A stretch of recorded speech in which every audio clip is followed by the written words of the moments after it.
Hello दोस्तों, मेरा नाम रोहित और स्वागत है आपके अपने यूट्यूब चैनल बीसी सेंटर में। तो आज की इस वीडियो में आपको हम बताने वाले हैं जो हमारा CC6 था, ग्लोबल सिटीजनशिप एजुकेशन पार्ट 4 के अंतर्गत हम लोग 71 से चलेंगे। इसके पहले हम 70 क्वेश्चन कर लिए हैं, ठीक है।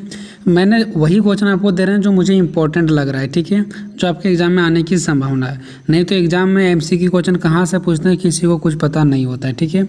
बट प्रयास किया जा रहा है कि कुछ आपका क्वेश्चन एग्जाम में टच करेगा, ठीक है, ऐसे बात नहीं है, ठीक है। बहुत ही सोच समझ के क्वेश्चन बनाया जा रहा है, ठीक है। अब यहाँ पे देखो क्वेश्चन नंबर 71 बताया गया कि जनरल डिवीजन यूजुअली मीन्स, मतलब क्या कि हमारा यहाँ पे बताया गया कि लिंग विभाजन का अर्थ आमतौर पर क्या होता है। तो देखो लिंग विभाजन का जो अर्थ होता है ना, वो आमतौर पर होता है unequal roles assigned by the society to man and women, ठीक है। मतलब क्या कि पुरुषों और महिलाओं को समाज द्वारा सौंपी गई असमान भूमिका आपको याद रखना, बस अनइक्वल रोल्स। जब भी आपका जेंडर डिवीजन का बात करें, लिंग का विभाजन का, बंटवारा का, तो ये जब बंटवारा होता है ना लिंग विभाजन का, तो इक्वल रोल्स नहीं होता, अनइक्वल रोल्स होता है, ठीक है। तो ये आपको याद रखना है, अनइक्वल रोल्स असाइंड, ठीक है। उसके बाद हम लोग चलते हैं नेक्स्ट क्वेश्चन की ओर 72 में। तो देखो 72 में बताया गया है which of these acts provide that equal wage should be paid for equal work for both man and women, ठीक है। मतलब इसमें कहने का मतलब ये हुआ कि इनमें से कौन सा अधिनियम ऐसा है, कौन सा एक्ट है जो प्रदान करता है कि पुरुषों और महिलाओं यानी कि फीमेल एंड मेल दोनों के लिए समान काम के लिए समान वेतन का भुगतान किया जाना चाहिए। तो बस आपको एक चीज़ इसमें ध्यान रखना है कि जब आपका इक्वल वर्क का बात चले, ठीक है, इक्वल वर्क का यानी कि समान काम का, ठीक है, तो ये किस एक्ट में बताया गया, तो समान वेतन अधिनियम यानी कि इक्वल वेज एक्ट में बताया गया, ठीक है। यानी कि इक्वल काम का बात किस में बताया गया, इक्वल वेज एक्ट में बताया गया है। तो इस प्रकार से आप लोग शॉर्ट ट्रिक के माध्यम से याद रख सकते हैं, ऐसा जरूरी नहीं कि पूरा क्वेश्चन को ही आप लोग याद रखो, ठीक है। क्वेश्चन नंबर 73 की ओर। तो 73 में बताया गया कि what is the meant by the term feminist, यानी कि नारीवादी शब्द का क्या अर्थ है, नारीवादी शब्द का क्या अर्थ है, ठीक है।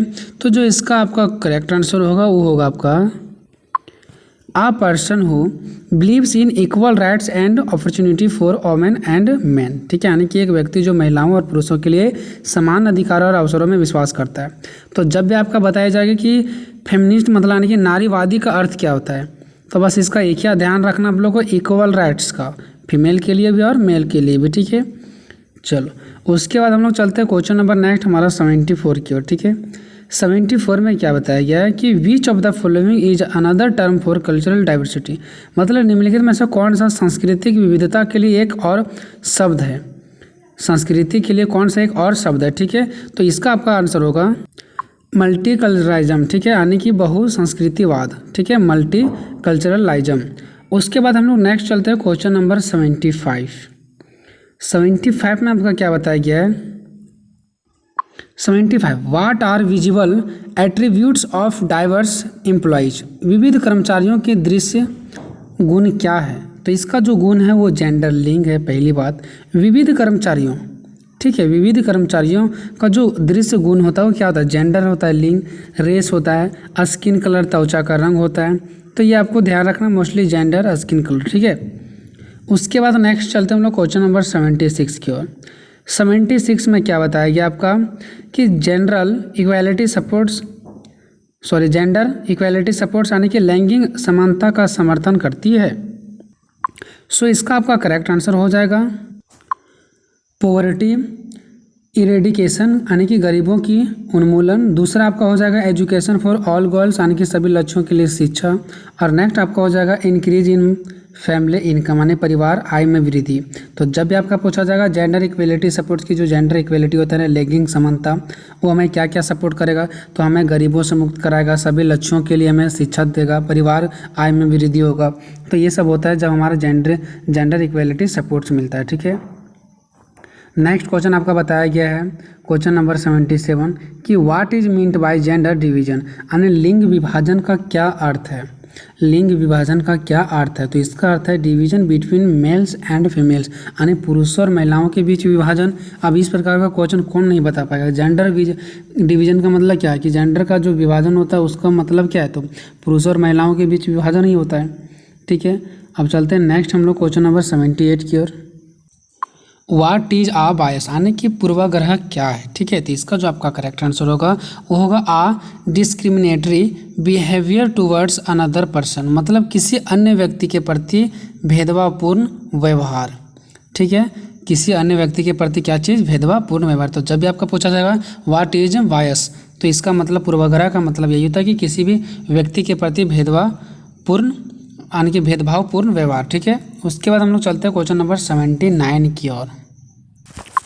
What is at the root of ethnicity. ठीक है, यानी कि जातीयता के मूल में क्या है, जातीयता के मूल में क्या है, यानी जातीयता क्या है। ठीक है, तो इसका आपका आंसर हो जाएगा कल्चरल हेरिटेज यानी कि सांस्कृतिक विरासत। जातीयता क्या है, सांस्कृतिक विरासत ही हमारा क्या है, जातीयता है। क्वेश्चन हमारा नेक्स्ट है दोस्तों 80 नंबर। इसमें आपको बताया गया 80 नंबर की ओर कि हिस्पैनिक्स आर नॉन एज, मतलब हिस्पैनिक्स के रूप में जाना जाता है। तो हिस्पैनिक्स के रूप में किसको जाना जाता है दोस्तों, तो इसका आपको हो जाएगा एन एथनिस ग्रुप यानी कि एक जातीय समूह। ठीक है, तो ये आपका हो जाएगा जब भी आपको पूछा जाएगा हिस्पैनिक्स के रूप में जाना जाता है तो आपको ध्यान रखना एक जातीय समूह।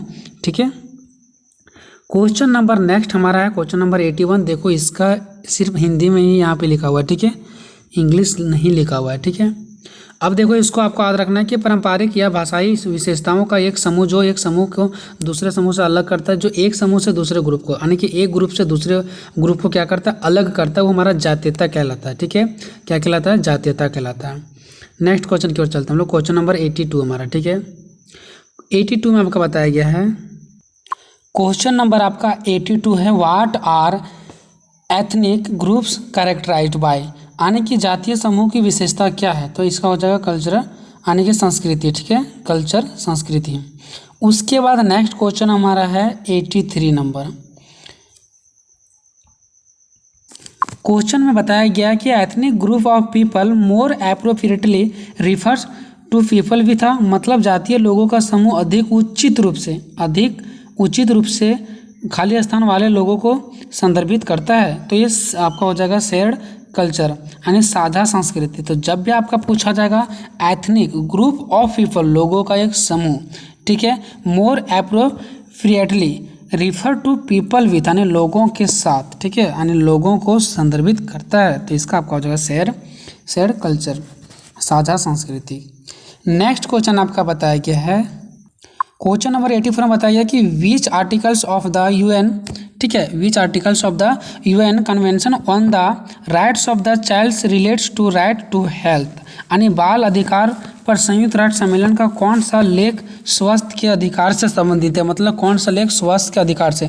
तो बस आपको यही याद रखना है right to health, right to health. ठीक है, तो राइट टू हेल्थ जो हमारा है वो इसका आंसर हो जाएगा आपका 34 लेख। कौन सा लेख हो जाएगा आपको दोस्तों, कौन सा आर्टिकल यहाँ पे 34। उसके बाद नेक्स्ट चलते हैं हम लोग क्वेश्चन नंबर 85। ठीक है, बताइए कि व्हेन डिड इंडिया रेटिफाइड, यानी कि हमारा जो इंडिया है भारत ने ICESCR की पुष्टि कब की थी। ठीक है, ICESCR का पुष्टि कब किया गया था। तो इसका जो आपका करेक्ट आंसर होगा 1979 हो जाएगा। ठीक है, तो जब भी आपका बताया जाएगा कि when did India ratified ICESCR तो 1979 हो जाएगा आपका। ठीक है, क्वेश्चन नंबर नेक्स्ट हमारा 86 से स्टार्ट हो रहा है।